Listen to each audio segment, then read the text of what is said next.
Muy buenas tardes, estimados televidentes y radioyentes. Después de haber escuchado la comparecencia o elementos de la comparecencia del lunes de nuestro presidente y del ministro de Salud Pública sobre la situación epidemiológica del país y la manera en que se sigue enfrentando esta situación, pues dedicamos esta mesa redonda para seguir hablando de otro de los acontecimientos recientes en nuestro país. La operación político-mediática contra Cuba y los acontecimientos que tuvieron lugar el pasado domingo y en las últimas jornadas y que sin duda pues concitan la atención de nuestro país, del mundo, y que también pues tiene importantes elementos que ayer fueron analizados por el presidente en nuestra mesa redonda y que queremos hoy pues ampliar, seguir buscando elementos de lo que está sucediendo y quiénes están detrás de esta operación. Tengo el placer de que me estén acompañando esta tarde en nuestro programa el compañero Gerardo Hernández Nordelo, coordinador nacional de los comités de defensa de la Revolución, héroe de la República de Cuba. También me está acompañando mis colegas Rosa Miriam Elizalde Zorrilla, vicepresidenta primera de la Unión de Periodistas de Cuba y vicepresidenta de la Federación Latinoamericana de Periodistas, y Alina Pereira Orrobio, periodista del diario Juventud Rebelde y quien ha pues trabajado también, escrito en estos días sobre los temas que queremos hablar en esta mesa redonda. Yo les propongo que ustedes nos acompañen en esta mirada a esta situación que vive el país y a la operación político-mediática que está detrás de estos acontecimientos.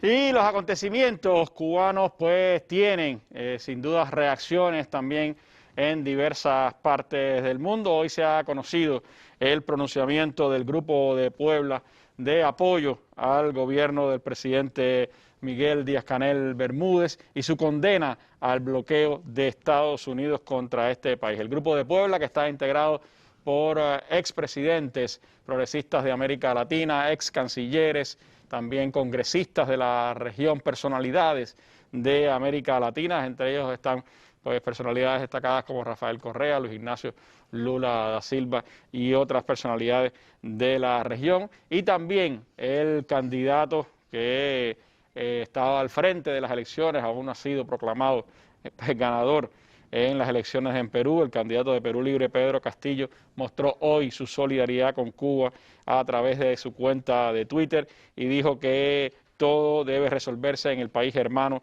atendiendo las necesidades ciudadanas, pero sobre todo no acallando la persecución económica norteamericana. El bloqueo impuesto por los Estados Unidos hacia Cuba es antihumano e inmoral, más aún en la emergencia mundial de crisis sanitaria en la que nos encontramos. Nosotros como país latinoamericano resguardaremos su soberanía apoyando su impostergable integración económica, dijo Pedro Castillo también en la jornada de hoy. Y hoy ha sido un día también en que se ha evidenciado pues componentes de esta operación mediático-política o política-mediática contra Cuba y contra la Revolución Cubana. Sitios cubanos y especialmente Cuba Debate recibieron hoy un ataque cibernético originado fundamentalmente desde los Estados Unidos. Entre las 9:53 de la mañana y las 10:23 del día de hoy, nuestro equipo técnico detectó y neutralizó el ataque al sitio principal digital del país, el cual básicamente generó accesos falsos en grandes cantidades que provocan que el ancho de banda y la capacidad de respuesta de los servidores se vean comprometidos. En media hora se generaron pues más accesos que todos los que Cuba Debate recibe normalmente en un día, en una jornada de 24 horas para intentar pues acallar la voz digital de nuestro país, la posibilidad de expresión y evidentemente, pues bueno, eso tiene que ver precisamente con los objetivos con los que Cuba Debate nació, enfrentar el terrorismo mediático que por estos días se ejerce contra Cuba. Un terrorismo mediático que ha tenido en las redes sociales digitales un componente esencial. Hablábamos hace 2 jornadas con Juan Macías Tobar, un experto español de redes que ha estado analizando cómo en Twitter se desarrolló toda esta operación contra Cuba. Macías Tobar analizaba hace 2 días con nosotros los componentes esenciales de la operación, cómo se había desarrollado, cuáles eran las matrices que generaban o las maneras en que se generaban los mensajes para intentar pues soliviantar estas protestas en Cuba. Hoy lo tenemos de nuevo vía WhatsApp para que nos hable. Le preguntamos cómo esto que ha ocurrido en Cuba se parece a lo que ha sucedido en otras naciones latinoamericanas. Recordemos el golpe de Estado contra el presidente Evo Morales, la situación en Venezuela, la campaña contra Andrés Manuel López Obrador en México. Y esto fue lo que Tobar nos dijo para esta mesa redonda. Bueno, en cuanto a qué similitudes he visto con campañas de desinformación en otros países, bueno, la verdad es que muchísimas. De hecho, muchas de las cuentas la cuenta principal, Agustín Antonetti, de la Fundación Libertad, el chico este argentino, pues ha participado en campañas, digamos, de movilización contra el gobierno de México, en el hashtag AMLOVeteYa, digamos, participando en campañas también en España con Sánchez Vete Ya, con campañas, digamos, de movilización contra gobiernos, o incluso de su país, en Argentina, con algunas campañas negacionistas del COVID, pidiendo, digamos, que al final lo que pedían son movilizaciones contra el gobierno, aunque el motivo fuera ir en contra de las restricciones por los picos del COVID. Y bueno, también creo que es importante, ¿no?, también hilando con lo que decía antes, un elemento importante, y que a mí lo que más me llamó la atención, es cómo el disparador del asunto de esta campaña SOS Cuba son los datos o las muertes por COVID. Y claro, cuando vemos que precisamente si comparamos los datos, ¿no?, una cosa que hago en el hilo es comparar los datos de muertes y puntuales y totales con Bélgica, que es el país de Europa con la población más parecida a Cuba, y vemos que los datos de Cuba son 15 veces mejor que los de Bélgica, o en cuanto a muertes diarias, 31 si fue el pico, aquí en España fueron más de 1000, o incluso en una entrevista que me dijeron que en Córdoba, en Argentina, que es una ciudad con 4 millones de habitantes, murieron más de 31 personas. Entonces, bueno, es un elemento, siempre son muchas muertes, son muchos contagios, pero en este sentido creo que la gestión de Cuba estuvo bien. Y como te decía, hay en estas campañas de desinformación que se usan, hay como 3 elementos, ¿no? Una es la mentira, otra es el odio y otras son los bots, ¿no?, el uso de cuentas falsas. Y otra cosa que yo percibí es que muchas de los políticos o de los medios de comunicación o de influencers, pues al final tienen una vinculación directa o muy estrecha con la red Atlas Network, que es una red de fundaciones que tienen origen en Estados Unidos, pero que estas 500 fundaciones se reparten por más de 500 países y que al final, bueno, defienden un poco los mismos principios que Milton Friedman, ¿no?,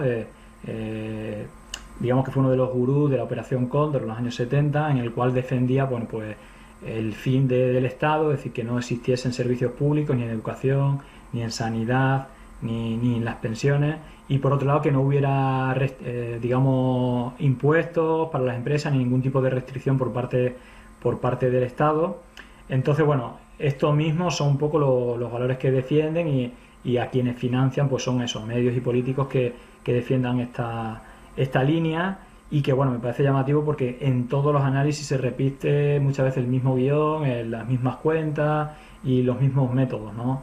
Bueno, y dentro de estas cuentas que llamamos falsas, bots, etcétera, que se repiten en otros análisis, bueno, hay como muchos elementos que vi en otros análisis, ¿no? Por ejemplo, el uso de cuentas con 8 dígitos, ¿no? Tiene un porcentaje elevado, hasta un 23%, y eso no quiere decir que una cuenta que termina en 8 dígitos sea falsa, Pero claro, cuando el porcentaje de cuentas con 8 dígitos es muy superior a cualquier análisis normal, quiere decir que haya habido una alteración de la conversación, ¿no? Otros elementos son pues todas las cuentas que hacen más de 1000 tweets en un solo día, algo que no es humano, pero aparte, si analizamos muchas de estas cuentas, vemos que publican varios tweets en un mismo segundo, ¿no? Entonces eso también no es muy normal, ¿no? Y bueno, todo lo que es también el copia-pega del mismo texto, ¿no? Hay muchos tweets que tienen exactamente el mismo texto, o el uso de imágenes, vídeos manipulados, ¿no? Esto también es como muy habitual en todas las campañas en diferentes países. Pero bueno, como resumen, yo diría que ha habido una campaña orquestada no solamente en redes sociales, sino también en medios de comunicación, para dar una sensación de incertidumbre, de impacto mediático, para que facilitase todo el tema de manifestaciones. Por otro lado, creo que si lo que se está pidiendo son las mejoras en cuanto a las dificultades económicas o por otro tipo de digamos falta de recursos o de materiales, etcétera, yo creo que el bloqueo es algo que debería ser el punto número uno para mitigar dentro de lo posible la entrada de jeringuillas, material médico, no sé, alimentos, cualquier otra falta, y que recientemente se votó en la ONU con 184 países a favor de eliminar el bloqueo y solo 2 países a favor de mantenerlo, ¿no? Estados Unidos e Israel. Yo creo que este sea el punto 1, pero el punto 2, yo creo que, más allá de que sea una campaña de desinformación, creo que hay un descontento en parte de la población de Cuba. Creo que es importante también escuchar, permitir el respeto a que se manifiesten y, en definitiva, puede ser quizá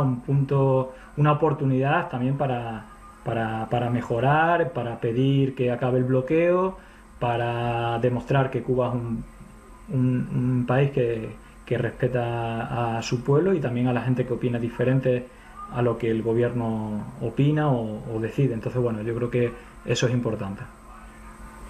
Bueno, gracias, Macías, por estas opiniones para nuestra mesa redonda. Nosotros vamos al análisis aquí con nuestra colega Rosa Miriam Elizalde. Hacemos un alto y regresamos con ustedes.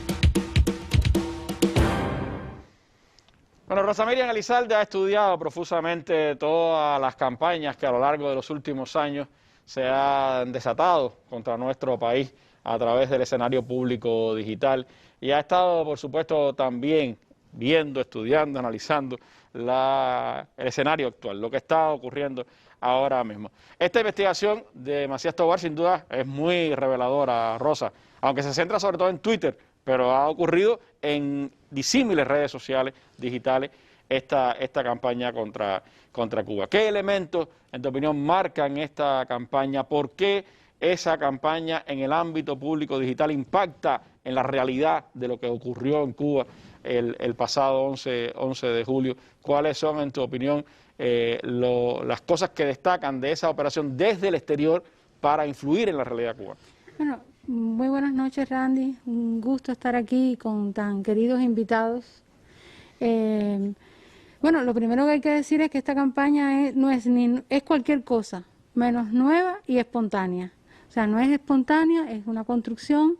Están detrás laboratorios, son los laboratorios transnacionales, que yo creo que la importancia que tiene la investigación de Julián, que no es la primera que la hace, es la conexión transnacional de esta derecha que se articula para intervenir y de generar la percepción o tratar de generar la percepción de que son los países, los pueblos, los que se expresan de una manera contra el gobierno o contra cualquier movimiento popular, cuando en realidad son construcciones que se hacen con sistemas automatizados, robotizados, con dispersión de fake news. Hoy estamos en una guerra de fake news. Hoy ha sido el día así donde hemos visto más fake news desde que empezó esta campaña atroz. Y es en particular para Cuba, no empezó ahora. O sea, a los que hemos estado siguiendo las redes no nos ha sorprendido lo que ha ocurrido. Porque por lo menos hemos visto, bueno, siempre Cuba ha estado bajo asedio mediático y con todo este tipo de campaña y guerra sucia. Pero nosotros hemos estado viendo, por lo menos desde febrero del 2020, una campaña dirigida a tratar de inocular la percepción de que está a punto o se ha producido ya estallidos sociales en Cuba que no se han revelado públicamente. De hecho, en febrero del 2020, cuando en este país no había un solo caso de coronavirus, acuérdate que el primer caso 11 de marzo. Exactamente, es marzo, 11 de marzo, ya había una campaña que era crisis en Cuba, 2 puntos, represión, hambre y coronavirus. Como tú te das cuenta, son especies de municiones semánticas que impactan, porque esta es la otra cosa, detrás de todo esto, ni siquiera a veces hay mucha reflexión. Son cosas muy emotivas, son expresiones que lo que generan o tratan de generar es una reacción emocional en quienes la padecen. ¿Qué es lo que se maneja en estas redes? Exactamente, y entonces a partir de ahí lo que hemos estado viendo es toda esta construcción, una construcción que hay que decir que no es solo para Cuba. En febrero del 2017, que no es una fecha casual, se activa en Miami la campaña, o sea, el búnker, uno de los búnker de la campaña de Donald Trump. En el 2017 ya se había empezado junto con la campaña de Donald Trump para la reelección. Recuérdate que Donald Trump ganó la presidencia en el 2016, pero la campaña de Donald Trump para la reelección, o la campaña de Donald Trump se considera como una campaña permanente, porque el equipo que llevó la campaña para la elección del 2016 se mantuvo activo y una de sus bases fue la Florida. Y en el 2017 se crean más de 100 sitios web chatarra, o sea, que no tienen ningún componente profesional, que a lo único que se dedican es a inocular información tóxica, a sobredimensionar los problemas de Cuba, a generar pequeñas anécdotas como si fuera un hecho total, es decir, una campaña de intoxicación feroz contra el país que se transvasa, o hay una especie de transfusión a través de las plataformas sociales. Que tenía, o sea, ese doble objetivo. Por un lado era apoyar a Trump y su fuerza política, y por el otro lado redirigirla hacia Cuba. No por eso, o por eso no es extraño que uno de los primeros en pronunciarse haya sido Trump, precisamente sobre los sucesos en Cuba, ¿no? Trump, recordemos que le da al único influencer que le da una entrevista es a un cubano que vive en la Florida, que ha estado emitiendo bulos infinitamente desde entonces, o sea, desde... Que lo pusimos aquí, llamando a romper vidrieras, a atacar a las fuerzas policiales, etcétera. Aquí hay un diseño de laboratorio, porque se han creado todas estas estaciones que tú dirías, bueno, ¿y por qué tantos? Y no uno solo, y no replicar el Miami Herald, el nuevo Herald. Bueno, el objetivo está claro, o sea, ellos gestionan la fragmentación. Recuerda que uno de los problemas que tenemos es que hoy la población tiene múltiples canales para informarse, o sea, muchos jóvenes no ven la televisión, no leen nuestros periódicos, pero están permanentemente atentos de información sobre la música, sobre, qué sé yo, sobre la farándula, el sobre deporte, el espectáculo. el fútbol. Exactamente, entonces... Cada uno de estos medios chatarra lo que hace es gestionar públicos, realmente. Cuando tú los buscas incluso en Internet, ni siquiera tienen un peso, o sea, no tienen el tráfico, ni soñarlo de Cuba Debate, o la fuerza que pueda tener Cuba Debate, que es el medio más popular de este país, pero tienen un gran posicionamiento en las redes, con estrategias que además, como te dije, no es nueva. La hemos visto por lo menos desde el 2011, cuando la llamada primavera árabe. No te olvides, y eso está descrito en manuales. Hay un libro fabuloso de Manuel Castel que se llama Redes de Indignación y de Esperanza. ¿Cuál fue el detonante en Egipto? Un trabajador de Google egipcio que emite una comunicación y a partir de ahí, en apariencia, eso fue un movimiento espontáneo. Sí, hay elementos que están en las sociales que hay que atender. Se aprovechan de la realidad para construir. Pero después vimos lo que estamos viendo aquí también, teléfonos satelitales, gente con accesos privilegiados, con cadenas de réplica en los medios transnacionales de manera inmediata. Y bueno, en la operación que describe Julián, que la vimos en Argentina, en Bolivia. En Bolivia llegaron a crear en menos de una semana 200.000 cuentas falsas.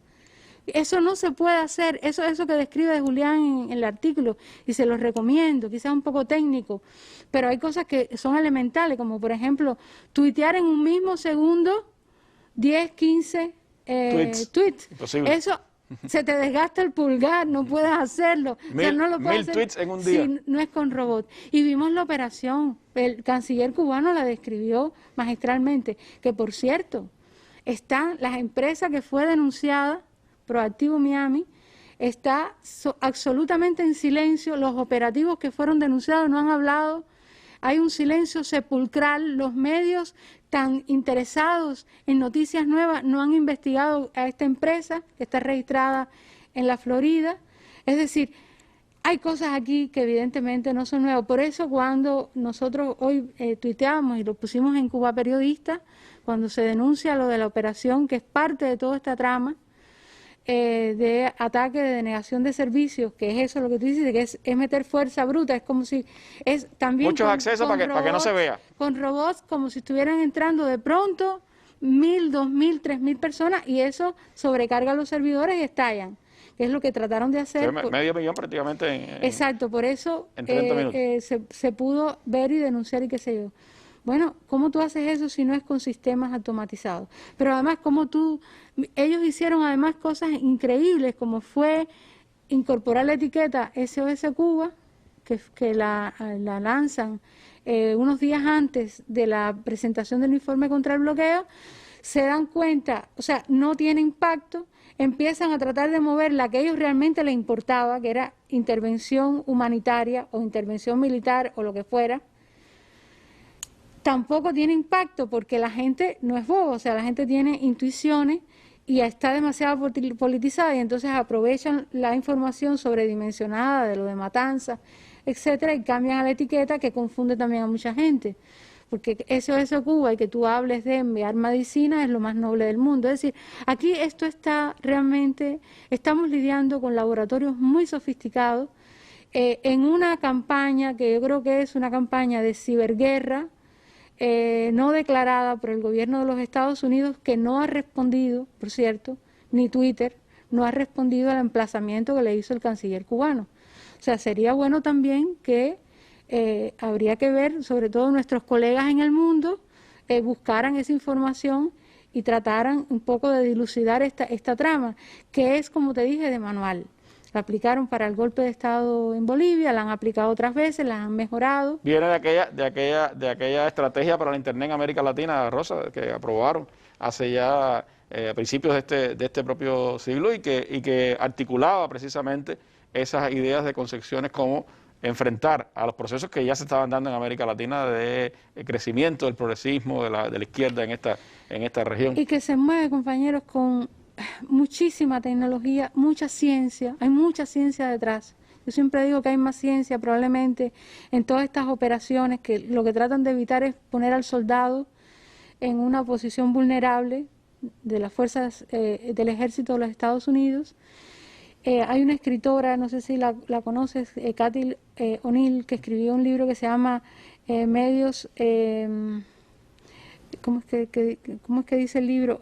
Armas de destrucción matemática de la realidad, como las armas de destrucción masiva. ¿Qué es eso? Estamos viendo hoy usando algoritmos, métodos sofisticados de tecnología para destruir primero el consenso nacional para la intervención injerencista y para, sobre todo, subvertir procesos políticos que son incómodos para el gobierno de los Estados Unidos. Degradar moralmente, dividir neurotizar, volver, enloquecer a la gente. Y eso, por supuesto, muy articulado, porque lo decía Macías Tobar, que está muy articulado también con los medios de comunicación.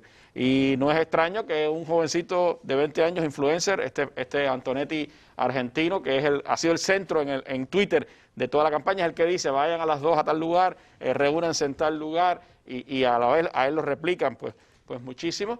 Se ha convertido de pronto en un gurú de los medios. Lo citan todos los medios de la derecha, lo convocan a dar declaraciones sobre Cuba, un experto sobre Cuba allá en la Argentina. Y por el otro lado también la manipulación incluso de las imágenes, Gerardo, porque la propia manifestación de ustedes, el 11, en el medio de ahí de Centro Habana, de pronto se convirtió en una manifestación contrarrevolucionaria. Sí. Me han paseado como opositor por todo el mundo. Es bueno decir, ahí en esa foto en la que estamos, está también en bata de casa y toda despeinada nuestra compañera Ana María Mari Machado, vicepresidenta de la Asamblea Nacional, que escuchó los ruidos y como es el deber de un revolucionario, bajó rápidamente. Y ahí habían compañeros también de la CDC, de la FMC, ahí estaba, era un grupo reducido que aparece en la foto, por supuesto los compañeros de la Dirección Nacional de los CR.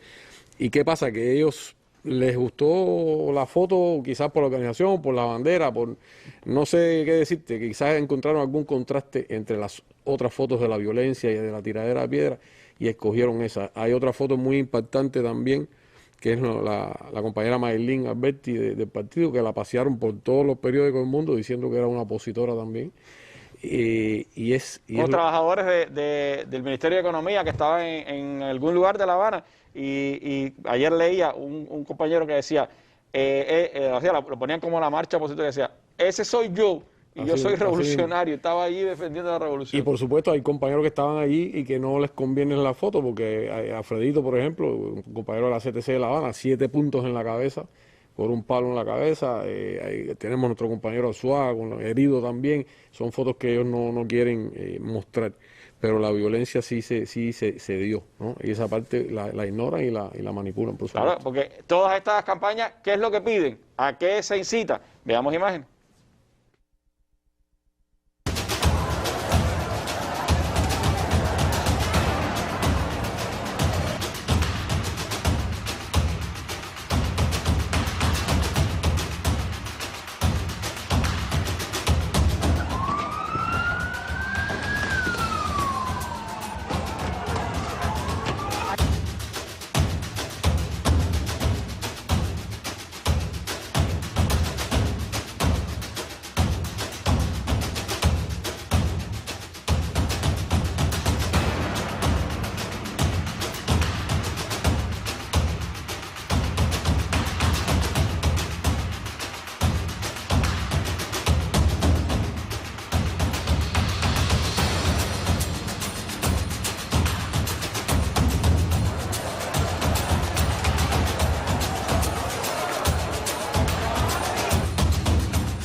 Ese es el escenario que alientan, a eso es a lo que se incita, pero no es el fin. El fin que quieren es lo que decía en la cadena Fox, la cadena conservadora de televisión Fox, y ratificada después ante el Miami Herald, el alcalde de Miami, Francis Suárez. Así decía. And what should be being contemplated right now is a coalition, a potential military action in Cuba, similar to what has happened in both administrations, in both Republican and Democrat administrations. In Republican with Bush in Panama, they deposed Noriega, and that country had peaceful democracy for decades.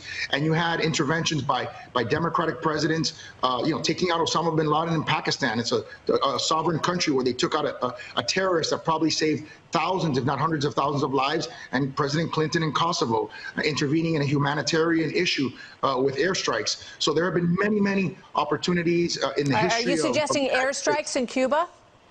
What I'm suggesting is that option is one that has to be explored and cannot be just simply discarded as an option that is not on the table.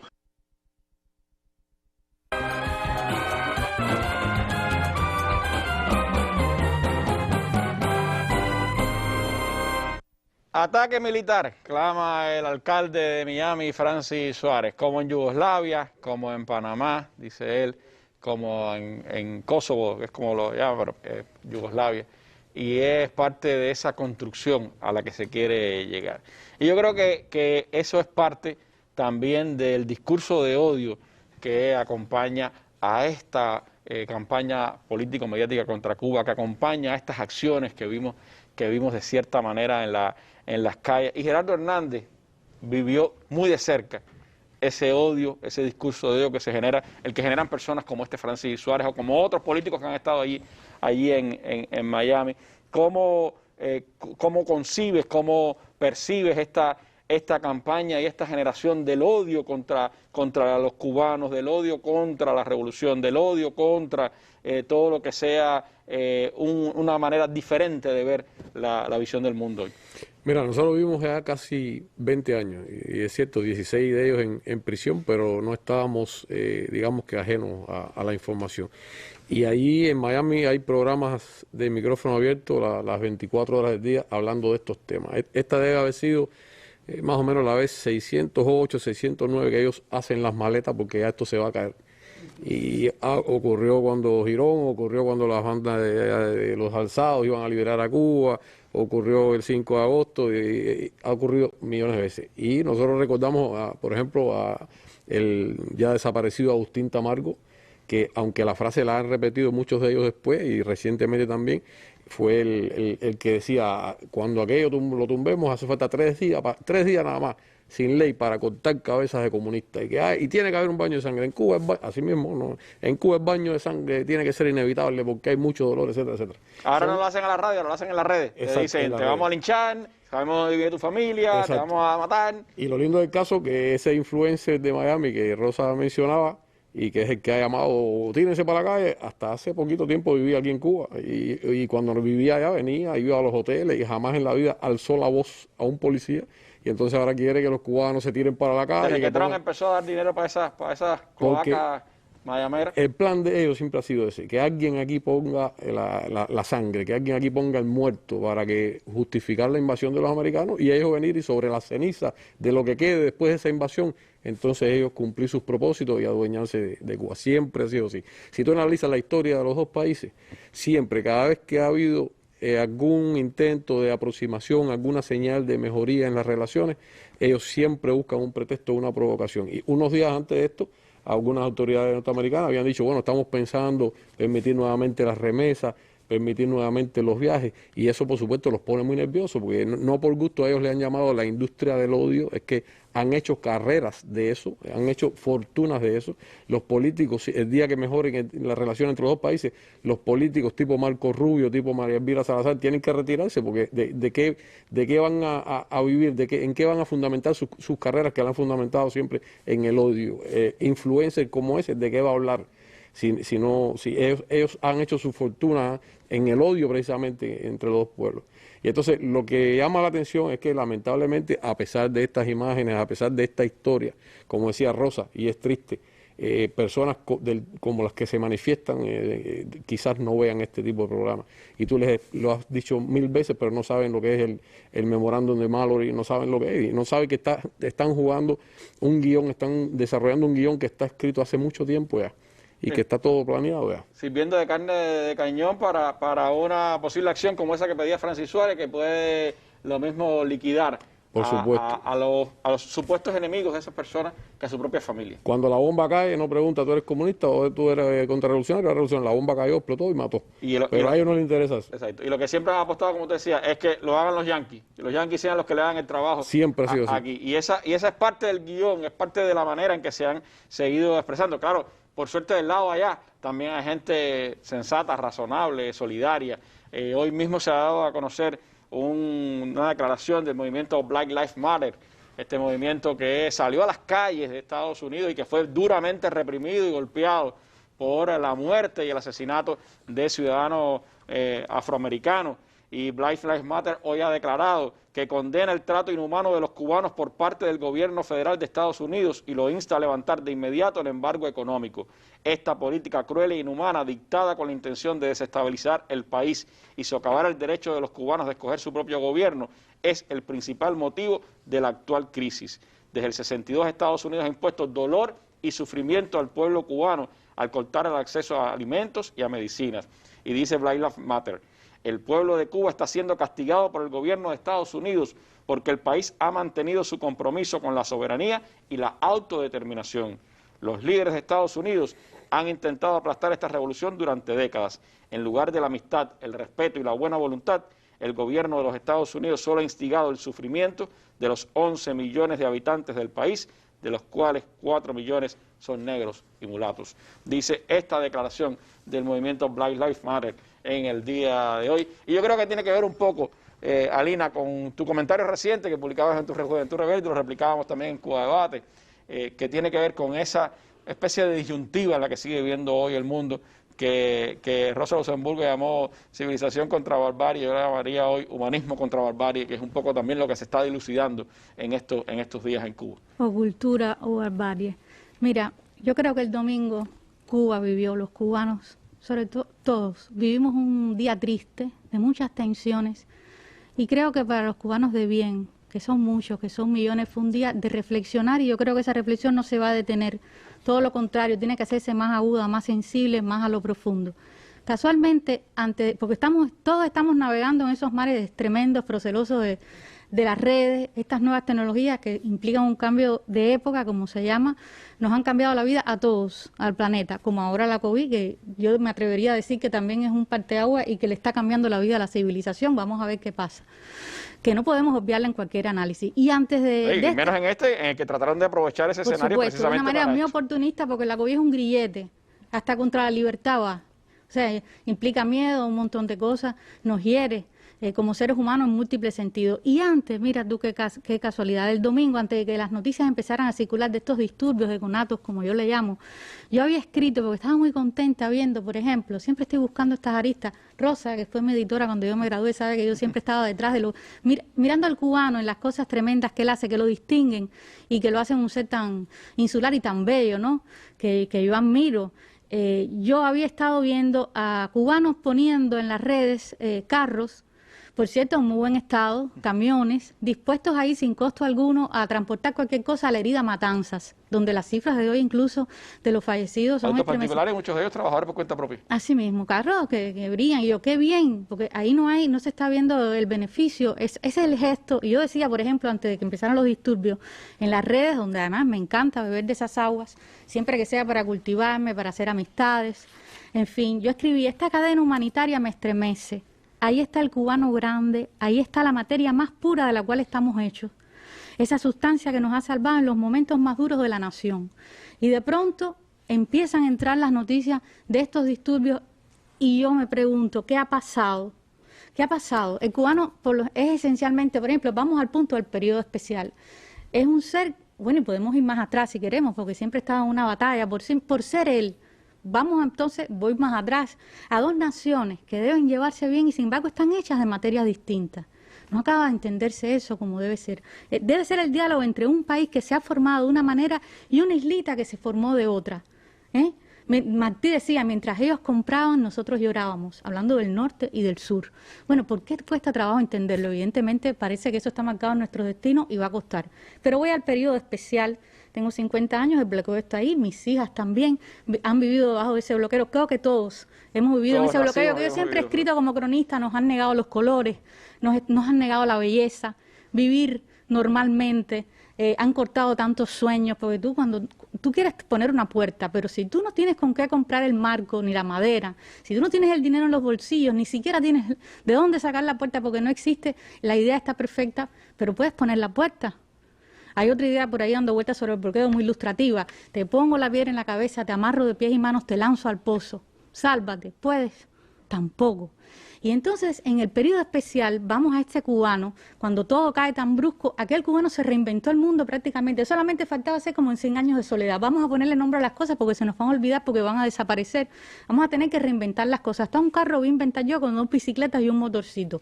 Había, sin embargo, un capital simbólico que se nos ha ido agotando, porque eso forma parte de las reflexiones a lo profundo que, por ejemplo, ayer hacía el presidente Díaz-Canel también, Bermúdez, cómo ese capital simbólico se nos ha ido agotando también en una resistencia que es válida, que es legítima, y nos ha llenado de desafíos. De tal manera que cuando empieza el siglo XXI, el comandante en jefe, en esos primeros años del siglo XXI, que además los vivimos, hace que nazcan programas que tienen que ver con el llegar. Se llegó a reconocer incluso que la revolución no había llegado con su luz a muchos lugares. Se habló de diagnosticar qué fueron los trabajadores sociales. Bueno, hay que pensar en la necesidad de un observatorio social. Todo eso lo tenemos claro, yo creo que sí. Y todo eso aflora ahora y lo tenemos como horizonte. Se habló muy claro ayer de cosas muy duras que tenemos que... autocrítica también de cómo tenemos que enfrentar un desafío como este, ¿no? Sí, porque yo decía, ¿qué es lo que quieren? Me preguntaba incluso el domingo en ese artículo que tú hablas. Yo decía, me pregunto ante estos conatos permeados de incultura y por tanto de barbarie. Yo creo que la cultura, no estoy hablando del Ulises de Joyce, yo estoy hablando de la capacidad de interconectar, como dice un profesor nuestro, los sucesos para entender el mundo, que es tan complejo y estamos metidos en una guerra, como dice Rosa. Yo le decía ahorita, no, ya las balas tal vez estén cayendo hasta detrás y estamos metidos en el campo y estamos siendo masacrados. Y cuando usted no tiene, yo tengo personas queridísimas que fueron amigos de la infancia, de la adolescencia, y es muy curioso que en varias latitudes la manera en que hablan, los códigos, son tan similares, y aquí hay un proceso de cambio, y son personas buenas. Y entonces digo, es increíble, están sometidos a un bombardeo, tendría que ver qué pasaría. Por eso también el presidente decía ayer, hay que tener convicciones muy fuertes para no angustiarse cuando uno entra en las redes. Porque además son redes que te invitan a ser reactivo, como ha dicho Abel Prieto varias veces, que te fragmentan el pensamiento, Procaces, te impiden interconectar los sucesos. Y la cultura es justamente eso, que tú sepas discernir, que tú tengas un pensamiento coherente, dónde está el bien, dónde está el mal. Y a veces estamos hablando aquí, si quieramos a la Biblia, no robarás, no matarás. ¿Qué fue lo que vimos? ¿Cuál es la propuesta? Y son nuestros hermanos. Yo hablo en términos, cuidado, lo que quiere el enemigo es echar hermanos sobre hermanos. Y esto es un momento muy delicado, muy delicado. Por eso los desafíos que tenemos que mirarlo con lupa todos los días. Y claro, es muy oportunista el ataque porque la COVID, ¿cuántas cosas nos impide hacer ahora la COVID? Que tenemos claro que tenemos que hacer. Entonces, yo escribía también a propósito, yo decía, me preguntaba ante esos conatos permeados en cultura y por tanto de barbarie. Ese es el regalo que nuestros científicos, si lo digo de corazón, los padres de las vacunas hechas en suelo nacional y en tiempo récord, que ya sabíamos que no, ¿de dónde íbamos a sacar las vacunas? ¿Se merecen? Han preguntado, son 5 candidatos. Ya Marta ya le ha explicado magistralmente que posiblemente que sean 5 nos va a permitir ir combinándolos entre sí. Ese es el cubano. Machete Bomerán Mortero. El cubano no se va a rendir y combina, inventa el mundo. Ese es el cubano. Y yo decía, el enemigo sabe lo que está buscando. Fracturar la unidad de los cubanos, echar hermanos sobre hermanos, desdibujar nuestros caminos a posibles soluciones a tantos problemas, desdibujar nuestros caminos más sensatos, que son los de los consensos, los equilibrios y la serenidad. Nosotros podemos pensar, vamos a seguir pensando el país. ¿Cuál es crítico? Martí lo definía, es rebelde per se. Pero tú también necesitas un escenario. Yo le comentaba a una amiga, mira, podemos tener, que las tenemos, podemos vivir con carencia, que nos duelen a todos. Yo lo que no puedo vivir es sin paz. Yo lo que no puedo es dormir con un ojo abierto y otro cerrado. Eso nunca ha pasado en Cuba, desde que yo tengo uso de razón. La seguridad social, la armonía, eso intangible de lo que estamos orgullosos, que es el patrimonio sagrado de Cuba y de la revolución, que se hizo entre otras cosas para eso. Yo no quiero una bala fría. Viví en el 2017 en Venezuela, entendí perfectamente que es una guerra no convencional, que ya estamos viéndola.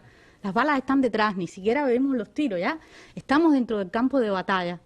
Y aquello era terrible. Yo decía, no quiero ver una película de acción. Personas quemadas, vivas, porque tenían la tez oscura, o porque eran indiados, o porque supuestamente eran de izquierda, o tenían ideas chavistas. Eso es lo que queremos para Cuba. No, el cubano no es eso. Desde luego, yo creo que estamos desafiados. Hay quien dice, yo no me meto en política. Yo creo que a veces es muy importante ir a la raíz de las palabras. ¿Qué cosa es la política? Lo hemos explicado mucho. Y política es cómo tú administras, de qué manera tú administras una familia, una ciudad, una casa. Es decir, cómo tú ahorras, cómo tú concibes tu vida. Pero dos grandes, Fini y Cintio, en algún momento dijeron, la política es la patria. Y una amiga, una hermana hace poco me dijo, justamente el domingo, antes de que empezaran a entrar las noticias, estábamos conversando, me fue a ver, hace ya mucho tiempo que no la vi, y me dijo, te voy a decir más, la política es el otro, dicho por un grande de nuestra América. Eso quiere decir, ¿y quién es el otro? El otro es el hermano. Entonces, nosotros, ¿cómo es el cubano? El cubano es inteligente, El cubano es intuitivo, el cubano es creativo, qué bueno que sea rebelde, pero es noble. Siempre nos hemos reído de cómo el cubano puede estar una hora explicando dónde queda una dirección particular. Tú te desmayas en otro país, posiblemente no te toquen, porque imagínate, legalmente eso es una complicación. Aquí te caen 4 gente arriba, oye, dale, para el carro, qué sé yo. Es decir, qué bueno poder encofrar todo eso con prosperidad, con paredes que yo las quiero pintadas, con colores que las quiero en todas partes, con eficiencia. Qué bueno que una muchacha vaya, después que me cuenta la historia, y le diga a un funcionario, necesito una casa mejor, y que ese funcionario no le diga, ¿por qué hiciste la queja? Y tu solución es imposible. No, ella necesita esperanza, como decía el reverendo Raúl Suárez, en los momentos más oscuros del periodo especial. Me niego a que me quiten la esperanza. Todas esas cosas son desafíos que tenemos ahí, pero las tenemos que resolver entre todos. La violencia no nos va a llevar a nada. Y todo esto nos lleva a fondo. Yo creo que Díaz-Canel, por ejemplo, el lunes, en una reunión a la que yo voy habitualmente, que es de trabajo temporal sobre la COVID, que yo pienso que es el gran primer nudo que debemos de sacar. El gran desafío. El gran desafío para poder después seguir. Decía esto que es muy importante. Decía, nosotros tenemos que seguir trabajando para eliminar los vestigios de delincuencia que tenemos, los vestigios que podamos tener de comportamientos indecentes. Tenemos que seguir avanzando con nuestros programas sociales, que también están muy golpeados por la situación económica financiera, pero está toda la voluntad política de trabajar con eso. Pero no podemos bajar la guardia.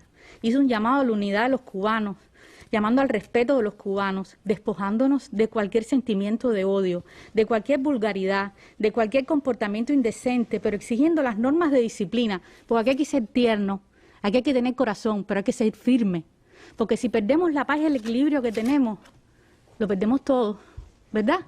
Entonces, no sé si esta frase martiana quisiera, no sé si hay tiempo, del apóstol, que tiene que ver con el cubano, y yo quiero regalarle a todos mis hermanos cubanos. Estamos todos en esta isla y tenemos que salvarnos juntos, como los versos martianos, ¿verdad? Decía Martí, se dice cubano, esta frase es bellísima, por eso yo siempre la repito tanto y voy a ella. Y una dulzura como de suave hermandad se esparce por nuestras entrañas y se abre sola la caja de nuestros ahorros y nos apretamos para hacer un puesto más en la mesa y echa las alas el corazón enamorado para amparar al que nació en la misma tierra que nosotros, aunque el pecado lo trastorne, o la ignorancia lo extravíe, o la ira lo enfurezca, o lo ensangriente el crimen. El que vaya contra la ley responderá ante la ley. Pero mientras tanto, como decía también nuestros grandes pedagogos, hay que plantar, y plantar, y plantar hasta que prenda. Ese es el gran desafío de Cuba. Esa postal de la que hablabas ahorita, de esa generosidad de trabajadores por cuenta propia, de personas individuales. Bueno, ese mismo día, casi a la misma hora en que se estaban dando los sucesos en San Antonio, estaban llegando a Matanzas 60 jóvenes habaneros, recién graduados, habían graduado el día antes de Ciencias Médicas, y dieron su paso al frente, y fueron recibidos por el pueblo en las calles allí en Matanzas, como héroes, como salvadores, como gente que de verdad iba a darle el SOS a Matanzas, ese que generaron en las redes y que después, como decía ayer el presidente, olvidaron. Pero hablaba también Díaz-Canel, Gerardo, de que la revolución se hizo para transformar la realidad, para propiciar oportunidades de superación a todos.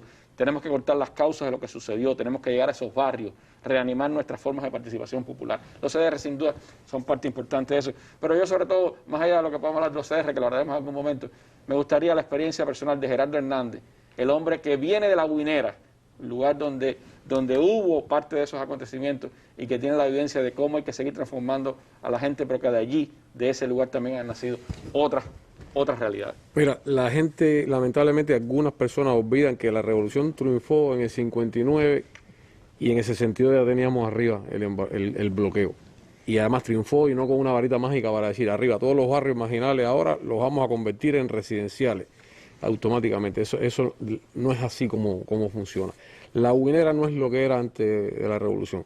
En la Guinera se construyeron edificios, se construyeron calles. Ahora, sin duda alguna, la Guinera es un lugar con problemas sociales. Y por eso nuestro presidente ha hecho el llamado de que no solo, estamos hablando de la Guinera como ejemplo, pero son barrios en nuestro país que se nos han quedado atrás. No hay absolutamente ninguna duda. Basta nada más que entrar y caminar y ver cómo está la situación para saber que se han quedado atrás. y el llamado de nuestro presidente está, no hay un revolucionario que no tenga el deber ahora moral de tirarse de pecho contra esos barrios y ver cuáles son los problemas, conversar con la gente, saber cuáles son los problemas y ver cómo los vamos a resolver. Y tú mencionas La Guinera, yo desde chiquito a mí me preguntaban, ¿tú eres La Guinera? Y yo decía con orgullo que sí, a pesar de que realmente soy de enfrente de la casa, pero en esa zona, La Guinera, Vieja Linda, El Capri, Rosario, El Pulguero, hay mucho sentido de pertenencia y te voy a decir que hoy que sí, yo soy de La Guinera. Y me duele cuando algunas personas hablan y dicen, no, bueno, eso pasó en La Guinera porque es un barrio delincuente. No, La Guinera no es un barrio delincuente, La Guinera es un barrio de gente revolucionaria, de personas buenas, algunos más revolucionarios que otros, algunos han sido delincuentes, han estado presos, han salido, pero La Guinera es un barrio con el que se puede contar, con el que la revolución puede contar. Y te puedo decir, Pilar, del puesto de vianda, que está viendo el programa, no es delincuente, ni Lupe es delincuente, ni Marcelino, ni Angelitos del Pulguero, esa gente no son delincuentes. Es más, La Guinera tiene un privilegio que lo tienen pocos barrios en este país. Porque en La Guinera nació Chichi, que de muy joven entró a las gloriosas filas de la seguridad personal y tuvo bajo su responsabilidad cuidar al comandante jefe muchos años. Y hoy todavía sigue en seguridad personal cuidando a nuestro presidente y es nacido y criado en La Guinera. Así que esas expresiones de que La Guinera es un barrio delincuente, no las comparto. Y La Guinera es un barrio revolucionario con sus problemas, con problemas que hay que atender y que hay que resolver, como hay que atender y resolverlo en muchos otros barrios del país, y esa es la misión que nos ha dado hoy nuestro presidente, a pesar del bloqueo, a pesar de los recursos limitados que hay, a pesar de que tenemos que ver a veces dónde estos pesitos que tenemos, dónde los ponemos, hay que hacerle frente, hay que entrar a esos barrios, hay que conversar y la gente tiene que saber el problema que no se puede resolver, por qué no se puede resolver ahora y el que se pueda resolver, resolverlo. Pero hay que darle pecho, hay que encontrarse ahí con las personas, conversar con las personas y atender los problemas. Y eso lo vamos a hacer revolucionario porque es la misión de nuevo que nos ha dado nuestro presidente. Creo que ese llamado a que triunfe el amor, a que triunfe la fraternidad, a que triunfe lo mejor del ser humano, necesariamente pasa por esa posibilidad de convocar a la gente, de hacerlas partícipes allí desde el barrio, en los grandes desafíos que tenemos. Y algo más que a mí en lo particular me ha dolido, algunas personas que uno admira, que son personas conocidas, que uno lo ha admirado toda la vida y que han hecho pronunciamientos condenando la violencia policial contra el pueblo o la violencia de la policía contra el pueblo y tiene todo su derecho, yo no me meto con eso, pero uno preguntaría, bueno, ese policía no es el pueblo, ese policía que también puede ser que vive en La Guinera, que también tiene los mismos apagones, los mismos salideros, la misma calle rota y que está sacrificándose lejos de su familia, cuidando al pueblo, ese no es el pueblo. Entonces, ¿quién va a condenar la violencia? ¿Quién va a condenar los 7 puntos que tiene en la cabeza Fredito, el compañero de la CTC? ¿Quién va a condenar los cócteles Molotov que hemos visto ahí Entonces, si vas a condenar la violencia en sentido general, mi respeto, me quito el sombrero, pero no condenes una violencia y la otra no, compadre, porque además las escenas que se han visto aquí, a pesar de las construcciones que han hecho, a pesar de los fake news, no tienen nada que ver con lo que se ven todos los días en cualquier país de Latinoamérica. Policías en los caballos dando palos, mangueras de agua, gases lacrimógenos, balas de goma sacando ojos, eso en Cuba no se ha visto ni se va a ver. Y aprovecho para decir que han acusado también a nuestro presidente, que lo han acusado de todo, por supuesto, le han caído arriba a ese hombre que está cumpliendo dignamente la tremendísima misión que le tocó, que fue llenar los zapatos de Raúl y de Fidel, que eso es una tarea que vaya, mejor ni hablar de eso. Y la está haciendo con tremenda dignidad, con tremendo arrojo, con tremendo espíritu, y que han caído con todos los hierros arriba, criticándolo de todas las cosas habidas y por haber. Y realmente es inconcebible cuando uno ve personas que de nuevo uno admira parcializarse de esa manera y no condenar las cosas como son. Si vamos a hablar de violencia, hablemos de toda la violencia, no de una sola. Bueno, pues hay grandes desafíos y los CDR, por supuesto, estaremos hablando de eso, Gerardo, en algún momento aquí. Los estaremos invitando a nuestras organizaciones también a hablar de esos desafíos que desde el Congreso del Partido se plantearon también. Mencioné ahorita, sería injusto, los compañeros de la Dirección Nacional, pero las diferentes provincias en donde ocurrieron incidentes, y aquí en la provincia de La Habana, la tropa nuestra de la provincia de La Habana, nuestro respeto. Joven, además, Irina Serra Podio, mi respeto. Esa tropa realmente confiamos muchísimo en ellos, y digo tropa no en el sentido en que algunos enemigos quisieran vernos como paramilitares, nada de eso. Es una tropa que le va a meter el pecho ahora a los problemas sociales que hay en las diferentes comunidades y con la que nuestro partido puede confiar, y me refiero a La Habana, pero lo digo igualmente de todas las provincias, de la disposición que tienen los cederistas cubanos de entrarle de frente al problema. Bueno, gracias Gerardo, gracias Rosa, gracias Lina por haber estado con nosotros hoy en esta mesa redonda, en esta mirada a los acontecimientos recientes del país, un asunto del que tendremos que seguir hablando y al que iremos acompañando también en la próxima semana de análisis, de información sobre las nuevas medidas que ha adoptado nuestro gobierno y que le dan continuidad a la agenda, a la estrategia de desarrollo económico y social del país. Nos vemos mañana en una nueva mesa redonda. Muy buenas noches.